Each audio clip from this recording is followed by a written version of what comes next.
Heartbreak Motel. Terima kasih teman-teman, thank you. Aku mau menyeberang ke sana dulu untuk menyapa teman-teman semuanya ya. Hai, jadi gimana nih, udah nonton? Hah? Oke, kalau misalnya aku minta teriakan satu kata ya, satu kata yang menggambarkan perasaan teman-teman pada saat nonton Heartbreak Motel, kita teriakinnya bareng-bareng dalam hitungan ketiga ya. Terserah kata-katanya mau apa, satu kata aja. 1, 2, 3. Oke, tepuk tangan dong sekali lagi untuk semua yang sudah menonton. Teman-teman media, thank you so much atas kedatangannya sekali lagi. Welcome to the press conference of Heartbreak Motel. Film terbaru dari Visinema Pictures yang disutradarai oleh Angga Dwi Masa Songko, diadaptasi dari novel bestseller karya Ika Natasha. Yes. Nama aku Cita Pohan, hari ini menjadi MC untuk teman-teman ngobrol dengan para cast dan filmmaker dari Heartbreak Motel. Gimana? Udah diaduk-aduk perasaannya ya.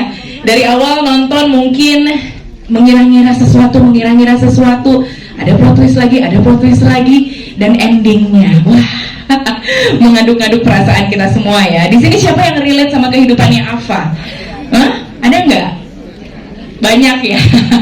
Yang ngerasa kayak hidup gimana sih caranya mau bahagia, kok kayaknya sulit banget gitu ya.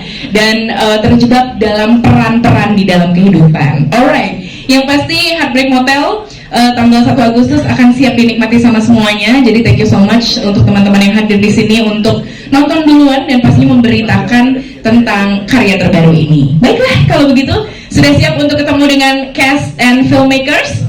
Sudah. Oke, kalau gitu kita mulai langsung saja. Kita akan bertemu dengan para cast and also filmmaker. Tapi sebelum itu aku juga ingin ngasih tahu teman-teman nih, kalau misalnya mau sharing-sharing berita dan di sosial medianya masing-masing, jangan lupa ya hashtag yang udah siap kita pakai. Karena hari ini juga aku ingin mengucapkan terima kasih kepada Live It by Bino dan juga Plaza Jakarta yang menjadi mitra kerja sama Visinema Pictures dan pastinya turut mendukung film Heartbreak Motel. Baiklah, kalau gitu langsung saja kita ketemu dengan para cast and filmmakers. Kita mulai dari filmmakers dulu ya, udah siap, langsung kita bertemu dengan produser Kori Adianing, sutradara Angga Dwi Masa Songko. Yes, bersama dengan Oke, halo, silahkan Mbak Kiori berdiri di depan kursinya masing-masing, sudah ada namanya. Oke, berikutnya langsung kita ketemu dengan penulis novel dari Heartbreak Motel, Ika Natasha. Yes, ini dia Kak Ika, selamat datang, silahkan dicari namanya. Tenang, ini bukan musical chair, semua kebagian kursi ya. Dan kita akan bertemu juga dengan penulis skenario Mas Alim Sudio. Oke, baik.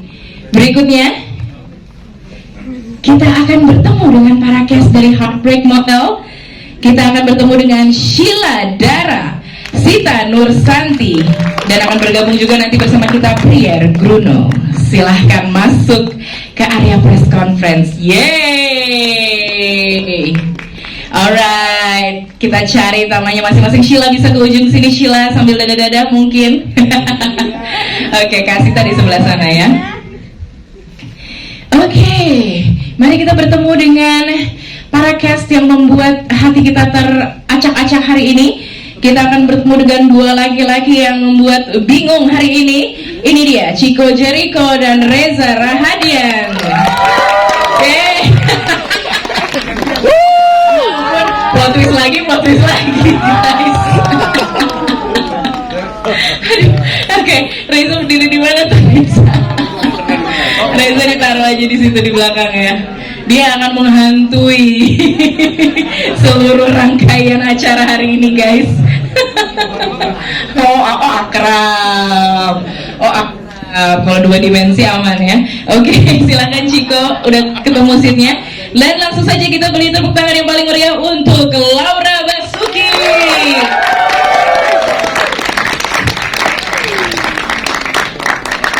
Oke, ini dia para cast and filmmakers dari Heartbreak Motel. Silahkan duduk teman-teman. Iya, Oh, foto dulu mumpung masih rapi ya, boleh. Boleh. Kita foto dulu. Media yang sudah menyempatkan untuk hadir di press screening dari Heartbreak Motel. Sekali lagi saya mohon maaf bahwa saya tidak bisa hadir bersama teman-teman semua karena ada satu dan lain hal yang tidak bisa saya tinggalkan. Senang sekali rasanya bisa terlibat dalam sebuah film yang menyuguhkan pendekatan teknis yang rasanya sudah lama tidak kita lihat dalam film Indonesia. Ada sebuah kesegaran, ada sebuah kebaruan. Bagaimana kombinasi antara 3 jenis lensa berbeda ini menjadi satu titik yang amat sangat penting untuk menggambarkan bagaimana perjalanan tiap-tiap karakter. Senang rasanya bisa kembali berkolaborasi bersama Angga Dwi Masa Songko, tentunya juga dengan Laura Basuki sebagai lawan main, dengan Chico Jericho. I'm very happy and saya juga sangat bersyukur bisa terlibat dalam proyek ini. Jadi buat semuanya, terima kasih sudah datang dan jangan lupa saksikan film Heartbreak Motel tanggal 1 Agustus di seluruh bioskop kesayangan Anda. Terima kasih. Alright, tepuk tangan untuk Reza Rahadian yang jauh di sana. Oke, kita akan ngobrol-ngobrol dan teman-teman juga nantinya akan kebagian waktu ya sesi untuk bertanya sama cast dan filmmaker dari Heartbreak Motel. Kita akan langsung mulai obrolan, tapi sebelumnya mungkin nyapa-nyapa dulu ya biar santai gitu sore ini ya. Mungkin aku mau minta Kak Ika dulu, mungkin say hi buat teman-teman yang udah datang. Kak Ika. Hai. Yes, we can hear you. Udah sekian kali tetap grogi aja. Hai teman-teman media, makasih banget udah datang sore ini. Itu aja ya. Oke, siap untuk menjawab pertanyaan teman-teman semua. Oke, aku juga mau siapa nih ya yang mau aku minta sapa-sapa. Mikrofon ada di siapa nih ya? Oke, Mas Angga mungkin boleh hai-hai bentar juga sama media nih yang sudah hadir.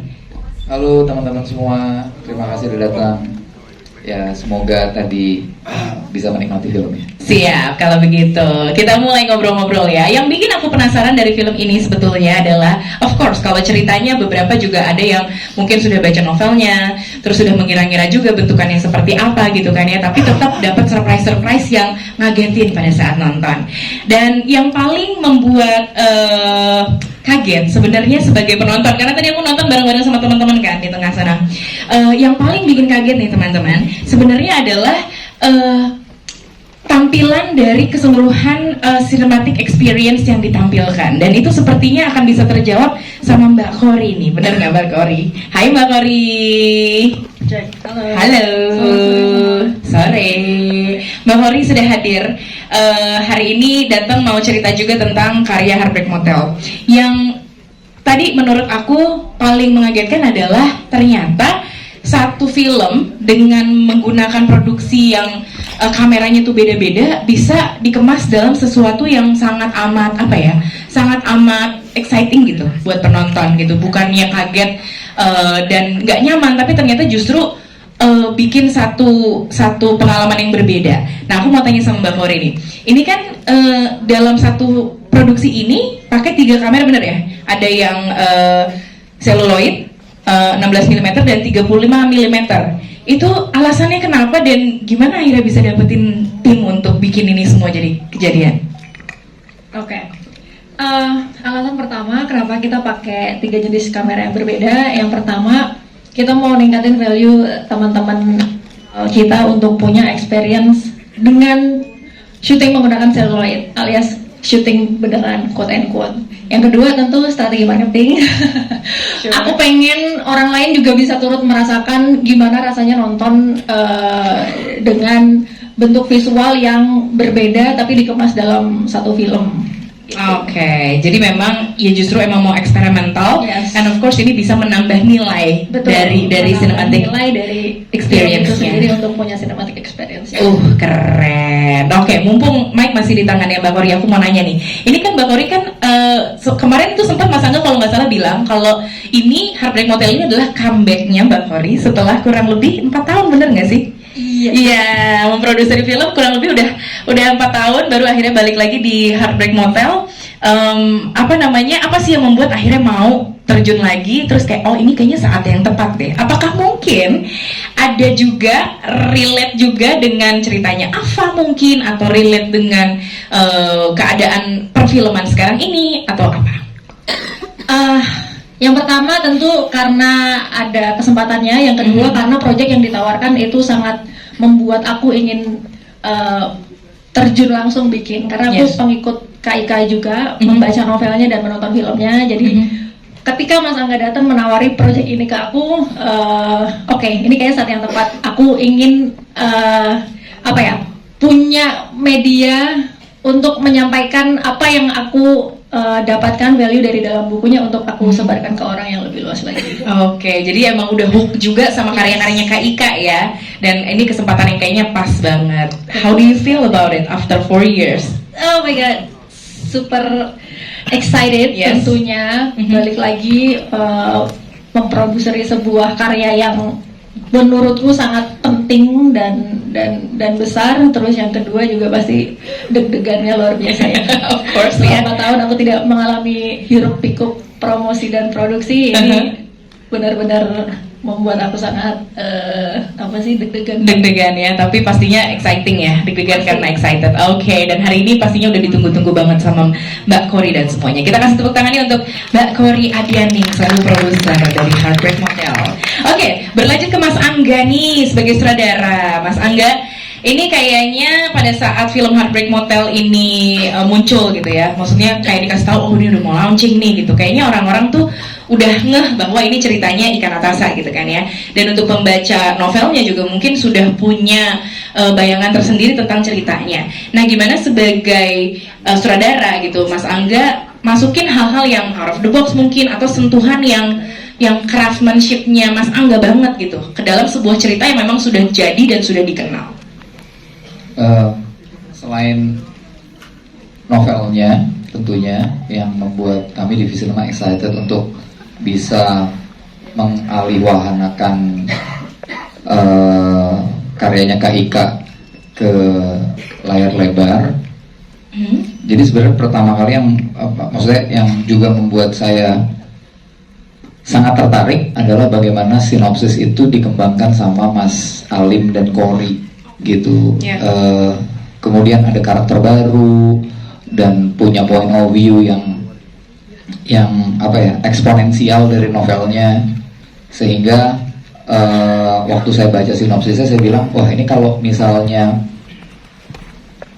saya bisa mengerjakannya dengan pendekatan yang beda, dengan nuansa yang lebih suspenseful, secara project akan sangat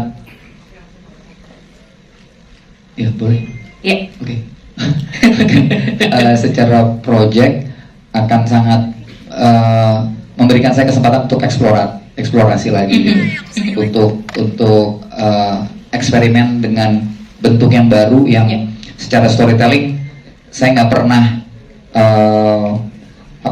pernah masuk ke ranah ini gitu.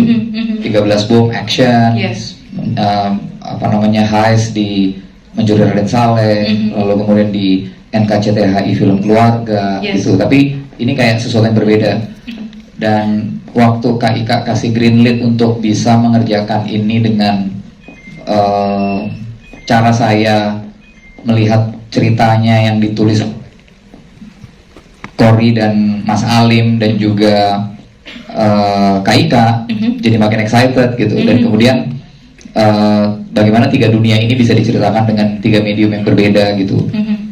Lalu keluarlah dengan konsep di mana ada digital, ada 16, ada 35 mm, supaya mudah-mudahan nggak cuman cinematic experience yang berbeda, tapi juga bagaimana dunia AVA ini diceritakan dengan caranya masing-masing. I see. Gitu.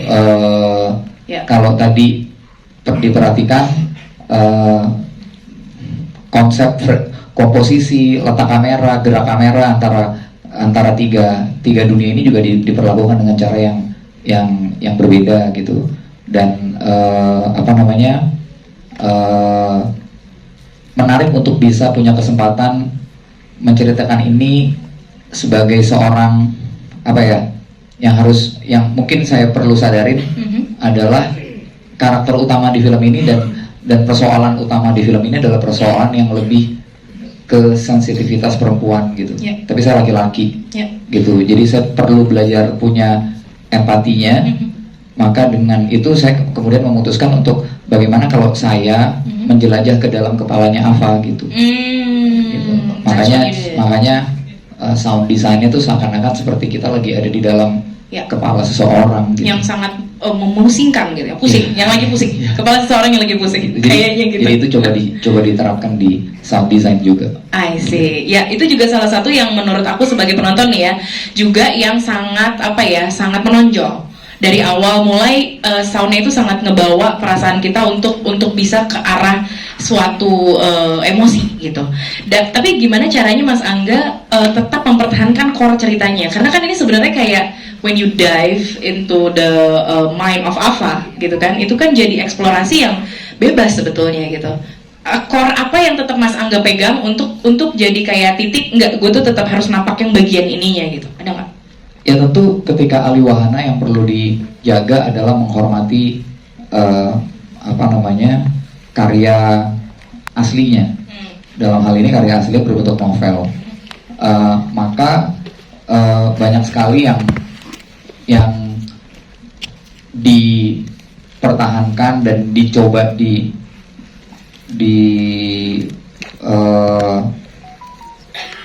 treat dan diceritakan untuk bisa hadir di ruang nonton ini adalah benang merah dari pemikirannya Kak Ika gitu. Itu yang harus tetap dipertahankan. Sebenarnya core cerita novel ini tuh apa sih? Kenapa sih novel ini ditulis? Kenapa novel ini penting untuk ada dan dibaca sama orang? Apa yang kira-kira orang bisa tangkap dari novel ini? Terus world building novelnya itu seperti apa? Hal-hal yang itu yang kemudian buat saya adalah benang merah dari sebuah karya yang harus dipertahankan ketika dialiwahanakan. Tapi bahwa kemudian experience-nya berbeda, itu bagian dari proses aliwahana. Kalau baca mungkin experience-nya A, maka ketika dialiwahanakan ke audiovisual, maka experience harus B, C, dan D gitu. Tapi fundamentalnya, value-nya, vision-nya adalah hal yang perlu dihormati dan dipertahankan ketika dia dialiwahanakan. Jadi bahwa film ini juga sebenarnya bukan cuma visinya Angga, tapi bagaimana Angga, Alim sebagai penulis skenario, Angga sebagai sutradara juga envision visinya Ika waktu menulis novelnya. Sure, malah jadi emphasize the message dari core message-nya yang awal banget, root cause-nya gitu. Kenapa ini dibikin gitu ya? Wow, that's memberikan really edit value kan dari waktu Ika nulis dengan touch komputer, sekarang saya nulisnya dengan lensa kamera. Wow, that's amazing. Boleh kita kasih tepuk tangan Angga Dwi Mas Sasongko, teman-teman. So jadi pengembangannya mau segil apapun, mau seeksperimental apapun, gak akan tetap lari karena memang sudah dipahami betul kenapanya film ini hadir atau cerita ini hadir. Oke, kalau gitu kita langsung ke Kak Ika Natasha sebagai penulis dari novel Heartbreak Motel. Yuk, Kak Ika, ini novel keberapa yang jadi film? Udah lost count. 5 kali ya. 5 ya.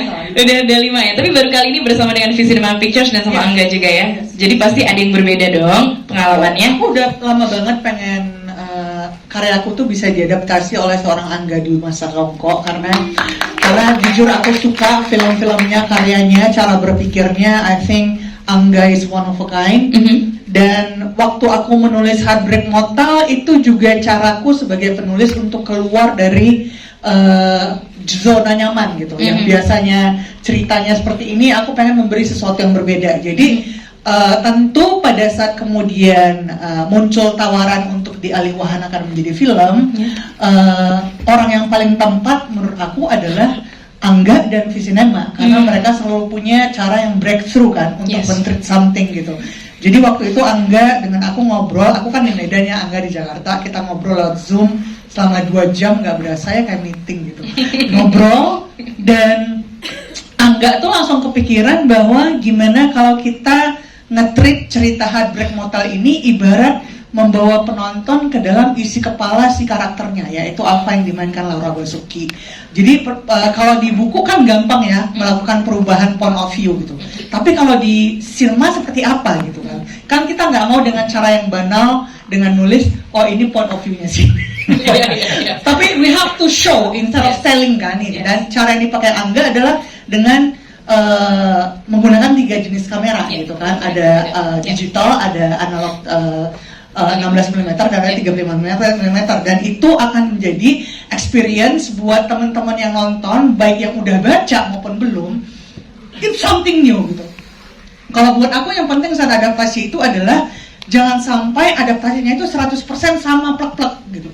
Malah aku nggak mau seperti itu karena nggak memberi nilai tambah kan ceritanya. Tapi di sini Angga give so much layers dan tentu dengan performance teman-teman aktor aktris yang luar biasa ini sehingga orang tuh bisa masuk ke sini dan ngerti bahwa oh ternyata kita sama-sama orang yang butuh diakui, butuh dicintai, butuh punya self worth, butuh merasa diterima walaupun dulu pernah dibuang oleh seseorang misalnya. Itu yang pengen kita sampaikan. Jadi the whole package bahwa ini di dunia aktris is just to serve a contrast. Bahwa seseorang yang hidupnya terlihat sangat sempurna, dipuja-puji, bawa piala citra, mungkin setelah ini bawa lagi, gitu kan? Kita aminkan ya Laura ya. Amin. Ternyata behind all of that ada kekosongan yang nggak bisa diisi oleh semua itu, dan itu kurasa dialami oleh kita semua. Kita mungkin merasa bahwa kita oke ini segala macam, tapi pada saat kita sendiri di rumah, are we really happy?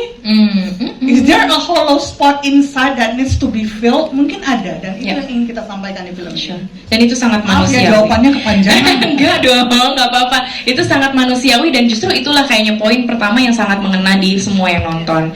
Kak Ika sendiri udah nonton film secara utuhnya?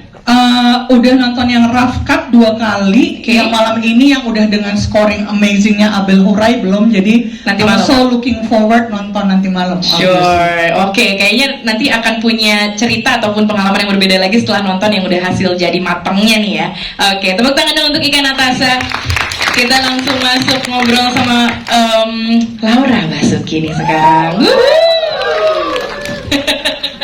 Oke. Laura, aku mau nanya satu pertanyaan, tapi masih penasaran juga sama. Oke. Dari Laura dulu deh. Nanti aku balik ke Mas Alim ya. Oke. Laura, ini kan aku tuh speechless gara-gara tadi pas nonton baru 3 menit pertama ngelihat close-up wajah kamu tuh aku udah kayak, kok bisa ya kayak begitu, bisa ya ngebawa kita dapetin emosi-emosi itu gitu kan.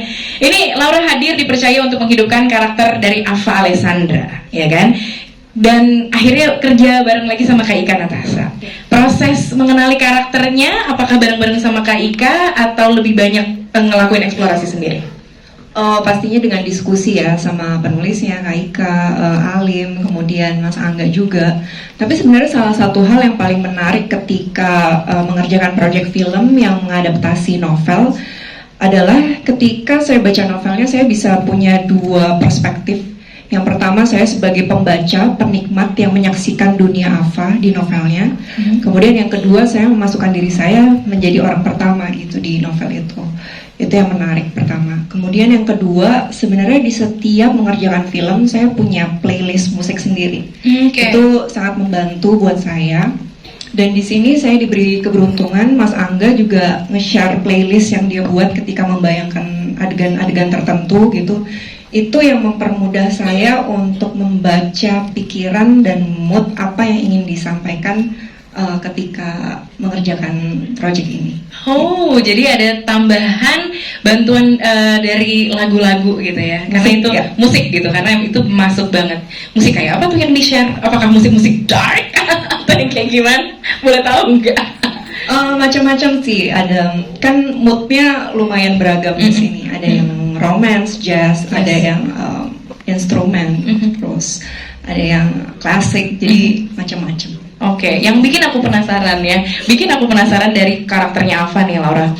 Dia itu a very strong woman, at the same time very Fragile. Gimana cara kamu ngeksplorasin itu dan ngeluarin sisi itu untuk kebutuhan pada saat syuting gitu ya, bergantian gitu, karena kadang kita ngelihatnya tuh even di satu momen dia bisa dua-duanya gitu, nggak gantian gitu. Ya apa yang kamu lakukan? Kadang-kadang dalam sehari bisa ganti 3 karakter sekaligus. Jadi kebanyakan memang berurutan gitu. Misalnya ini minggu ini ngerjain Ava, minggu ini ngerjain Raisa, minggu ini ngerjain Maya. Tapi ada beberapa hari kan kita terbatas waktu dan lokasi gitu misalnya. Jadi sehari itu bisa ganti-ganti kepribadian beberapa kali gitu. Jadi dibantunya sama ya setnya juga, kemudian lawan main, dan ini sih kebantu sama cast dan kru yang terlibat aja. Oke, of course, semuanya jadi ini ya, jadi bensin buat munculin semuanya. Tepuk tangan untuk Laura Basuki, nanti kita balik lagi. Chico Jericho, welcome back bro. Halo. Welcome back. Hadir lagi nih kita nonton di layar lebar dengan cerita yang intens banget. Ya, dengan karakter yang sepertinya manis, sepertinya lembut, tapi juga nggak kalah kuatnya ternyata di cerita ini ya. Oke, waktu akhirnya dapetin peran gitu kan ya, jadi Raga. Hal pertama yang jadi to-do list-nya Chico apa? Yang pertama adalah di sini saya harus menciptakan seseorang Raga, kehadirannya ini harus mengisi dan memberikan warna yang berbeda di dalam dunianya Ava. Jadi kalau misalnya teman-teman tadi sudah nonton filmnya, di tengah kemewahan, kegemerlapan, nah Raga ini bisa memberikan sentuhan less is more. Jadi memberikan proporsi yang pas, tidak lebih dan tidak kurang. It's very challenging. Dan menurut saya ini adalah satu hal baru yang belum pernah saya lewatin. Dalam proses saya selama menjadi aktor. Wow. Dan sangat menarik banget gitu, kita bisa di sini bisa berkolaborasi lagi pastinya dengan Angga. Dan ini film pertama saya berkolaborasi sama Reza Rahadian dan juga Laura Basuki, dan pastinya diangkat dari novelnya Mbak Ika Natasha. Wow, luar biasa. Piala Citra. Cik, tapi pada saat akhirnya masuk ke karakter Raga gitu ya, siapa yang paling banyak lo tanya-tanyain soal karakter ini? Apakah Mas Alim, apakah Angga, atau Ika? Pertama ngobrol sama Mbak Ika, aku masih ingat banget waktu pertama Mbak Ika sempat nelfon ya, kita sempat teleponan ya. Mbak Ika, aku tanya kegelisahannya apa. Aku udah baca novelnya, sebelum aku baca skripnya pasti aku berangkat dari novelnya dulu. Aku tanya pandangan Mbak Ika itu seperti apa. Nah itu menjadi notes buat saya. Dan habis itu tentunya saya langsung ngobrol sama Angga gitu. Angga punya gambaran seperti apa sih Raga, dan Angga membebaskan saya untuk menghidupkan Raga. Gitu. Gimana Angga dia menghidupin Raga? Nanti jangan kasih ke Angga. Gimana? review langsung nih. Saya tuh kerja sama Chico lumayan panjang dari 2014 dari Cahaya Timur, terus maksudnya dari Sanita Wenela ke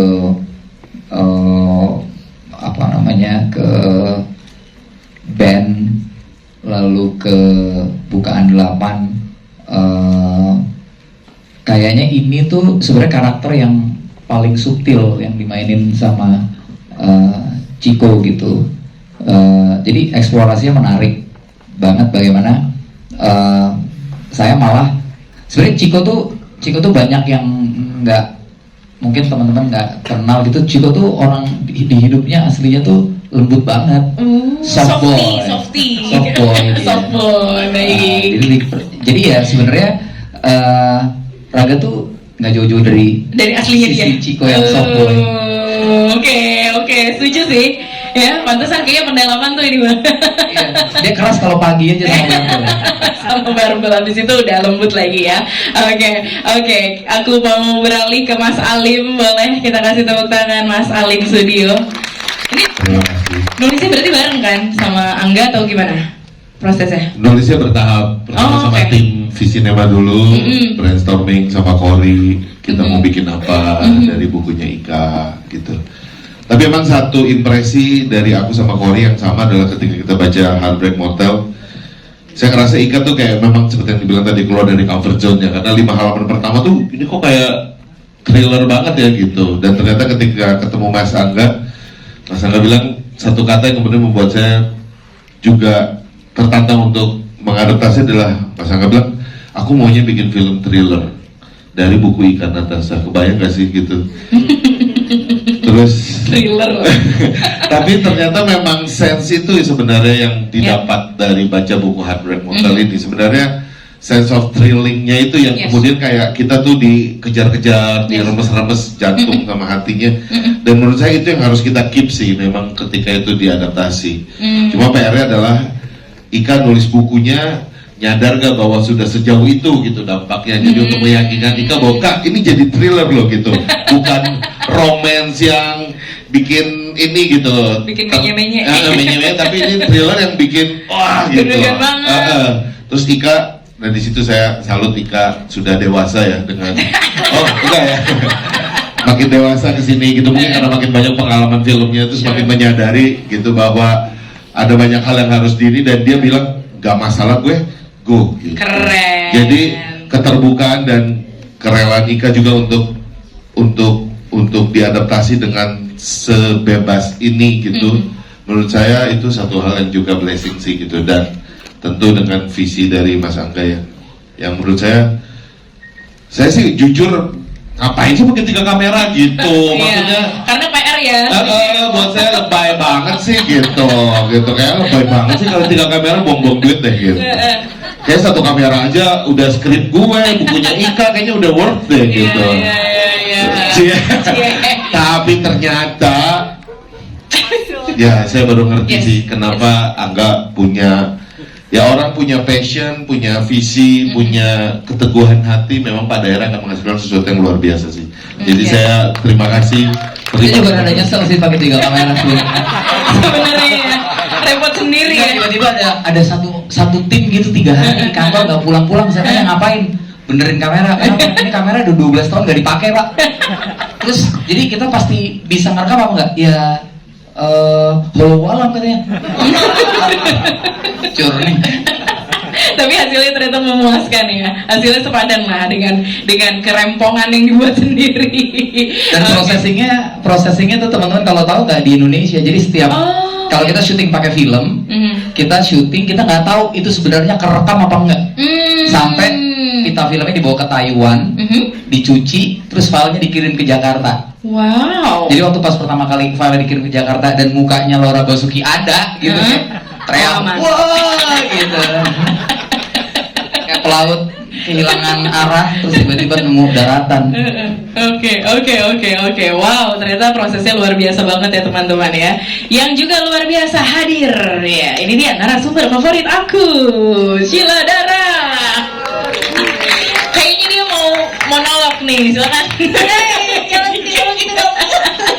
Sheila Dara hadir menjadi sahabat dari Alfa di sini ya, dan katanya sempat kayak pusing dalam tanda kutip mau syuting sama Laura gitu kan, karena terpesona sendiri gitu ngeliatin Laura melulu gitu kan.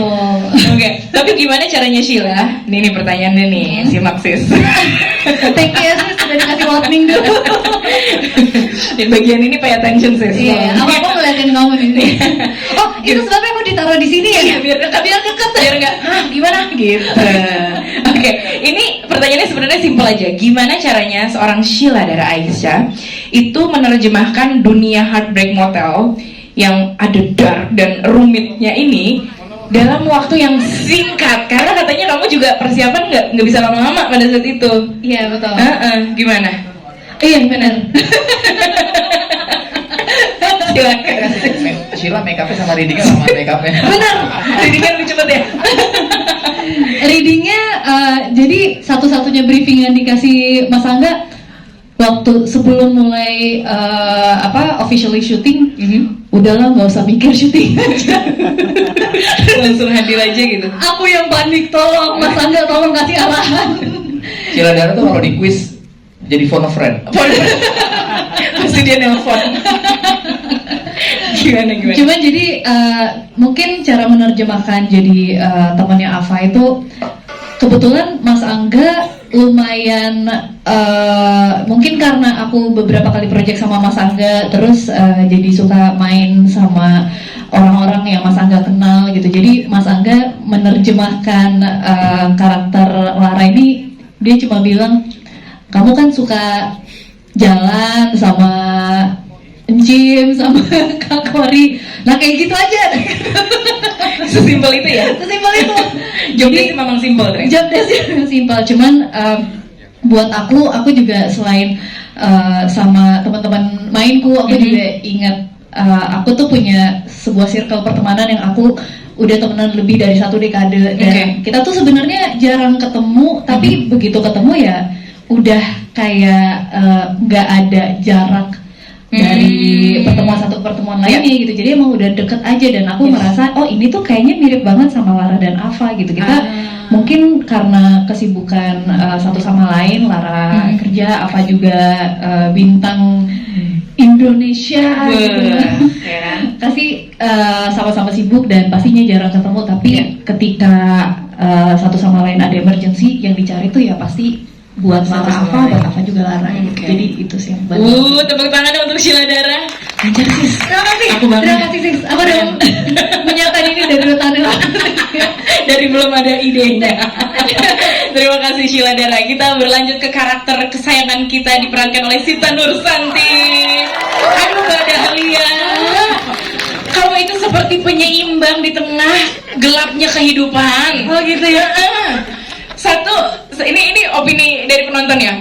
Aku ngelihat satu karakter Mbak Dahlia ini sangat amat menyeimbangkan, karena dia itu bisa ngomong blunt dengan muka datar, tapi yang diomongin on point semua. Hard truth semua gitu. Ini seru banget pasti pendalaman karakternya oleh Kak Sita gitu, karena Mbak Dahlia yang ada di buku dan yang ditampilkan di film itu juga pasti ada. Di buku nggak ada ya. Munculnya Dahlia di film gitu, itu kan kayak sesuatu yang ya gimana nih dari nol gitu. Iya, benar. Apa yang dilakukan sama Mbak Sita untuk ini? Tentunya sih pas pertama kali reading sebenarnya ya bertanya gitu, Dahlia maunya jadi seperti apa, dan ketika baca juga ternyata sudah tergambarkan dari naskahnya bahwa ini kayaknya Dahlia ini emang adalah orang yang terus terang aja, orangnya hidup betul-betul hidup bekerja, itu saja dunianya.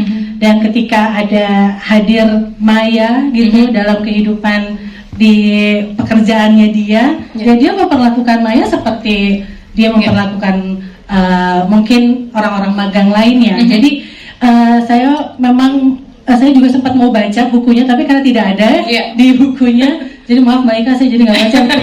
Langsung ke skenario ya akhirnya. Langsung ke skenario aja.